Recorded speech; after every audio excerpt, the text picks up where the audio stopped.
Iniciando então, capítulo 19 do livro Nosso Lar, a jovem desencarnada. Sua neta não vem à mesa para as refeições? Perguntei à dona da casa, ensaiando palestra mais íntima. Por enquanto alimenta-se a sós, esclareceu dona Laura. A tolinha continua nervosa, abatida. Aqui não trazemos à mesa qualquer pessoa que se manifeste perturbada ou desgostosa. A neurastenia e a inquietação emitem fluidos pesados e venenosos que se misturam automaticamente às substâncias alimentares. Minha neta demorou-se no umbral 15 dias, em forte sonolência, assistida por nós. Deveria ingressar nos pavilhões hospitalares, mas afinal veio submeter-se aos meus cuidados diretos. Então a gente ouviu no final do capítulo da semana passada que ela tinha uma neta em casa, né? Além dos familiares que haviam sido apresentados. E a gente fica sabendo agora que ela, então, é uma jovem recém-desencarnada e que ainda está naquela fase de recuperação. E é interessante que logo de início, já falando sobre a influência da questão psíquica, a gente pode assim, um pouco generalizar, porque nós somos um dínamo emissor de fluidos. Estamos emitindo. Quando a gente pensa, o teor dos nossos pensamentos, né? Então nós emitimos e também recebemos essas mesmas influenciações. O espírita conhece esse jogo dos fluidos, que está tão bem explicado na Gênese de Allan Kardec. Então, parece aqui bem claro, né? Ficou claro que isso influi na substância do alimento.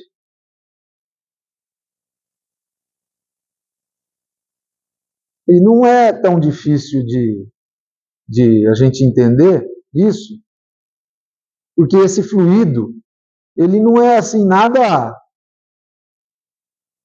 extraordinário que não seja matéria, capaz de fazer algum tipo de modificação.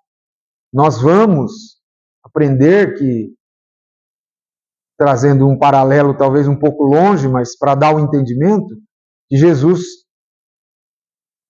curava pessoas através da modificação, inclusive celular, manipulando fluidos. Este é uma elaboração dele. O fluido cósmico universal é a origem. Origem. E nós, assim, em estado puro, desconhecemos. Nós temos notícia do fluido já elaborado. E são esses que nos envolvem. Porque a mente, que não para de pensar um só minuto, né? Ela é uma usina que está elaborando pensamentos, né? E esses pensamentos carregam o fluido, né? Ele tem assim uma densidade, uma sutileza, né? A grosso modo, mais uma vez, como se fosse um alimento sem tempero. Agora, quando você pega o alimento e você tempera ele passa a ter o sabor do tempero que você pôs. Se você pôr açúcar, vai ficar doce. Se você pôr sal, vai ficar salgado. Então, o pensamento, ele adquire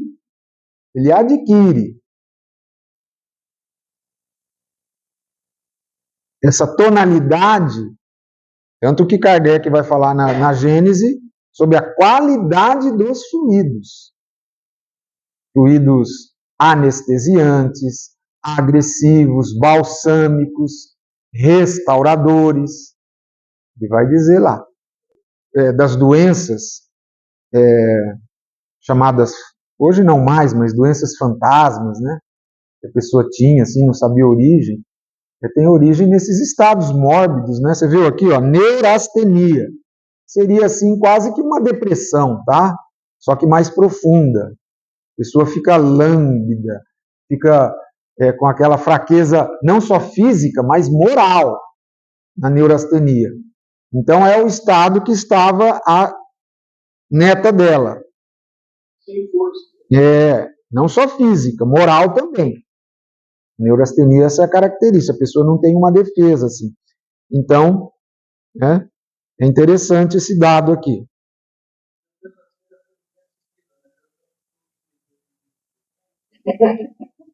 Isso daí é uma questão interessante, porque te faz pensar, claro que a gente na hora remete, poxa, o André Luiz ficou anos, ela ficou 15 dias. Não dá para a gente comparar, nós não temos dados e base para falar um é mais evoluído que o outro, não dá. Porque você, durante a vida, você tem atenuantes, você tem agravantes, você tem situações, né? De um princípio, vamos dizer assim, até matemático, a gente acredita que a pessoa que passe menos tempo no umbral é que mereceu ficar menos lá, né? Tinha umas questões mais bem resolvidas, espirituais, vamos dizer assim, pode ser, não é? Mas daí a gente extrapolar categoricamente, eu acho que, não sei, né? Essa é a minha opinião. A gente tem, mas é interessante esse dado, pois não? Inclusive quem está preparando o alimento. É o pior. Certa vez o Chico entrou numa casa e não era muito recomendada, assim, né? Pessoas que não tinham uma vida muito correta, mas ele entrou, porque ele sempre ia lá para fazer algum tipo de colaboração. E aí ele viu uma penca de banana sobre a mesa e teve vontade de apanhar a banana para comer. O Emmanuel falou, olha, cuidado com essa banana que você vai ingerir. Ela pode te dar problema. De certo, o alimento estava o quê? Carregado de fluidos, porque as paredes estão carregadas de fluido do nosso lar durante o Evangelho. Você vê como é importante? Daí vem a importância da prece antes da refeição, né? Que normalmente a gente não faz. É o preparo. A gente já senta, já come, já levanta, faz assim comentários desairosos, fala da pessoa, está comendo assim na frente da televisão, vendo lá que o cara estuprou, matou, arrancou a cabeça. Então, é uma... Alguém pensa assim, nossa, mas aí também é demais. É demais. Nós somos demais de deseducados. É assim. É assim. Por isso que nós estamos aqui. Né? Nós vamos ver no capítulo 20 outras questões aí que falam sobre isso. Manifestei desejo de visitar a recém-chegada do planeta. Seria muito interessante ouvi-la. Há quanto tempo estava sem notícias diretas da existência comum? A senhora Laura não se fez de rogada quando lhe dei a conhecer meu desejo. Demandamos um quarto confortável e muito amplo. Uma jovem, muito pálida, repousava em cômoda poltrona, surpreendeu-se vivamente ao ver-me. Este amigo, Heloísa, explicou a genitora de Lísias, indicando-me, é um irmão nosso que voltou da esfera física há pouco tempo. A moça fitou-me curiosa, embora os olhos perdidos nas fundas olheiras traduzissem grande esforço para concentrar a atenção. Cumprimentou-me, esboçando vago sorriso, dando eu a conhecer por minha vez. Deve estar cansada, observei. Antes, porém, que ela respondesse, adiantou-se a senhora Laura, procurando subtraí-la a esforços sobrepostos e fatigantes. Heloísa tem estado inquieta, aflita. Em parte, justifica-se. A tuberculose foi longa e deixou-lhe traços profundos. Entretanto, não se pode prescindir, a tempo algum, do otimismo e da coragem. Então, ela muito inquieta, cansada, você vê, traços profundos. Onde que pode ter deixado traços profundos? No perispírito. Tuberculose é uma infecção que ataca um órgão pulmonar, o pulmão. Dependendo, nós não sabemos se foi uma doença que redimiu-a, porque tem isso também. Por que certas doenças infectam o perispírito e outras não? Toda doença que a pessoa tem na Terra vai provocar repercussão no perispírito? Não. Hã? Depende. Às vezes é uma doença libertadora. Você cumpriu até a última gota da sua taça de fel. Acabou. Você chega do lado de lá, liberado. Sem problema.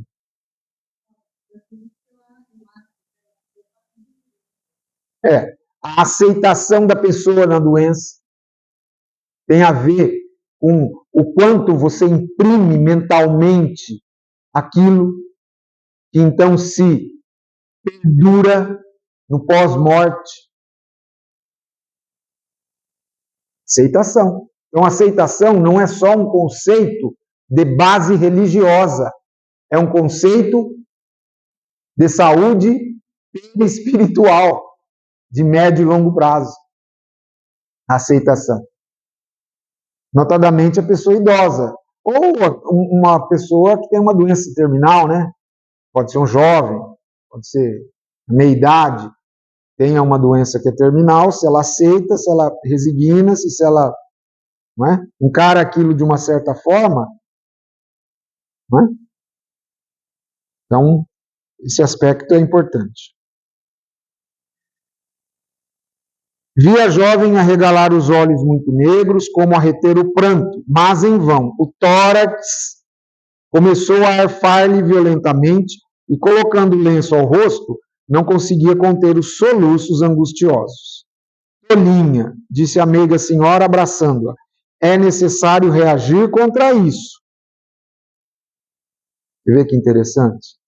Estas impressões são os resultados da educação religiosa deficiente. Nada mais. Qual educação religiosa deficiente? A inobservância de nenhum preceito espiritual, que fez com que ela não se movimentasse em favor de ter uma aceitação, ou de, não sei, de pensar de uma forma diferente, né? Me dá a entender isso, ó. Estas impressões são os resultados da educação religiosa deficiente, nada mais. Sabes que tua mãe não se demorará e que não podes contar com a fidelidade do noivo, que, de modo algum, está preparado a te oferecer uma sincera dedicação espiritual na terra. Olha, se ela está falando que não dá, ela está falando que a mãe não vai poder, né? E nem o noivo. Mas eles estão encarnados, correto? E ela está desencarnada. Se ela está falando aqui que não dá, por estas razões, significa que pode dar. Não é? Ela está falando, ó, seu noivo, esquece, ele não vai te amparar de lá. De que forma? Preces, bons pensamentos, não é? E assim a mãe também. Então, tem um lado e tem o outro. Ele ainda está longe do espírito sublime do amor iluminado. Naturalmente, desposará outra, e deves habituar-te a esta convicção. Nem seria justo exigir-lhe a vinda brusca.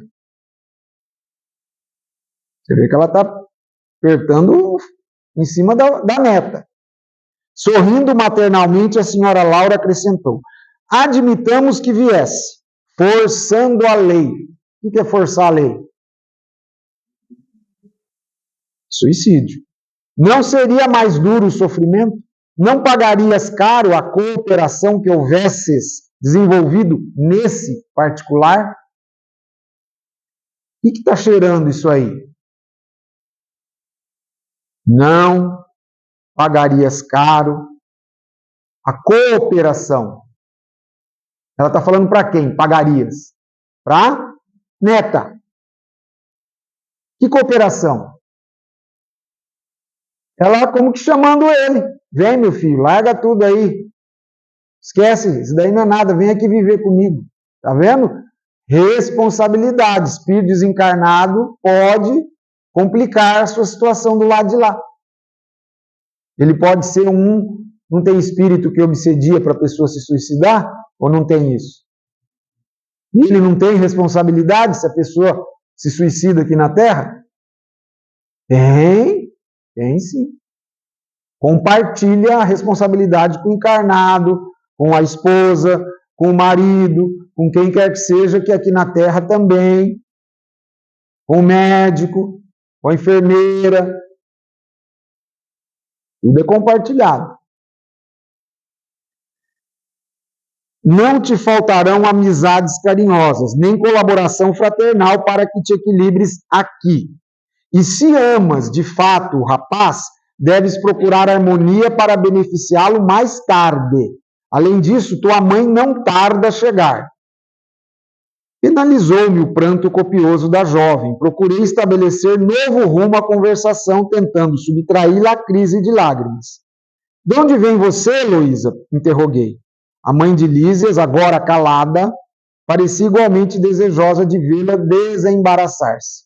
Após longos instantes em que enxugava os olhos lacrimosos, a moça respondeu: do Rio de Janeiro. Mas não deve chorar assim, objetei. Você é muito feliz, desencarnou há poucos dias, está com os seus parentes e não conheceu tempestades na grande viagem. Olha que colocação coerente do André Luiz, não é? Principalmente, eu destaco aqui nesse parágrafo o fato dela estar com a família, está com a avó. Só não está com a mãe porque a mãe está encarnada, mas já está chegando. E, pelo que parece, vai para lá. Você vê como é importante você ter mérito do lado de lá? Quem você acha que está puxando todo mundo? A Laura. Crédito, minha filha. Crédito, trabalho. Vai recepcionar André Luiz na casa, não é? Tá com as duas irmãs morando, agora chegou a neta, vai chegar a filha. Olha que maravilha. Então quer dizer que também não é só assim, chegar lá não tem ninguém. Pode acontecer, como aconteceu com o André Luiz?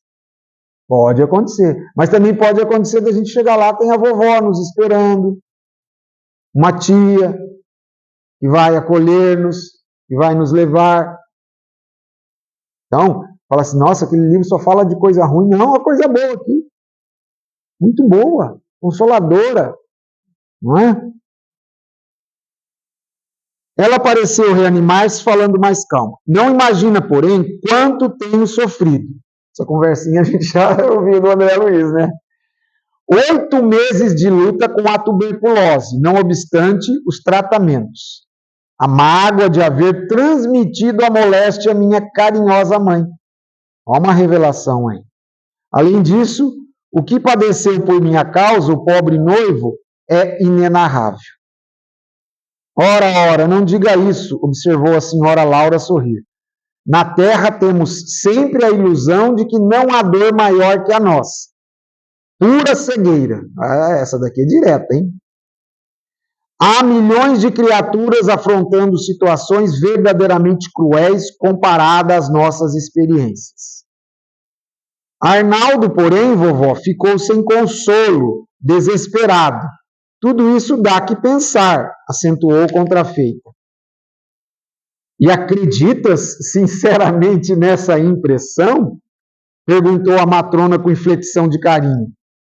Observei teu ex-noivo diversas vezes no curso da tua enfermidade.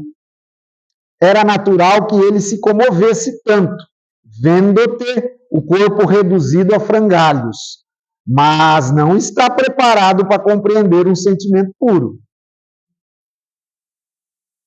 Reconfortar-se-á muito depressa. Amor iluminado não é para qualquer criatura humana. Conserva, portanto, o teu otimismo.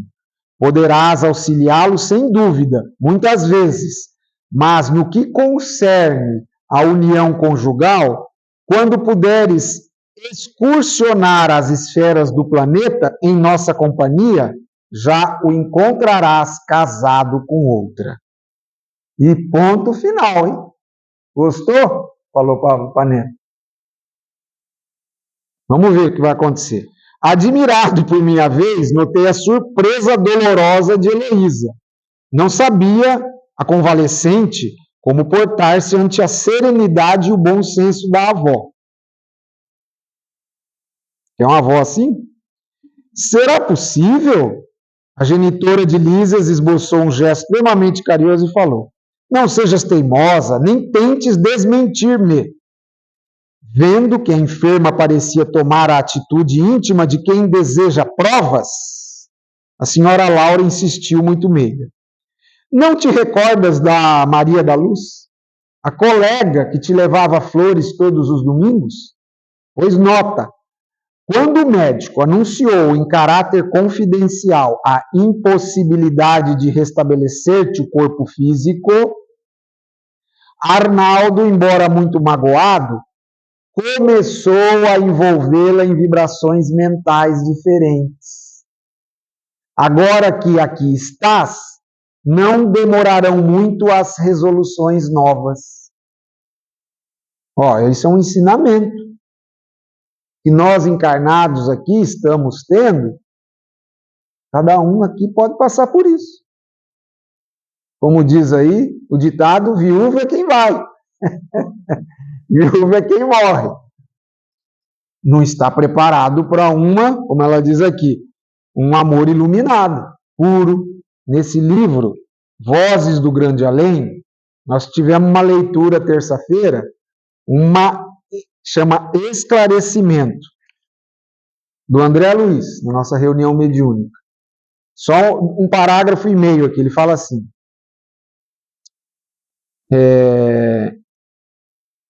almas existem que varam dezenas de reencarnações sem a menor notícia da espiritualidade superior, em cuja claridade permanecem como que hibernadas. Entendeu isso? Dezenas de reencarnação sem ter notícia. Não é falando sobre... sem ter notícia. Sem não aprender nada.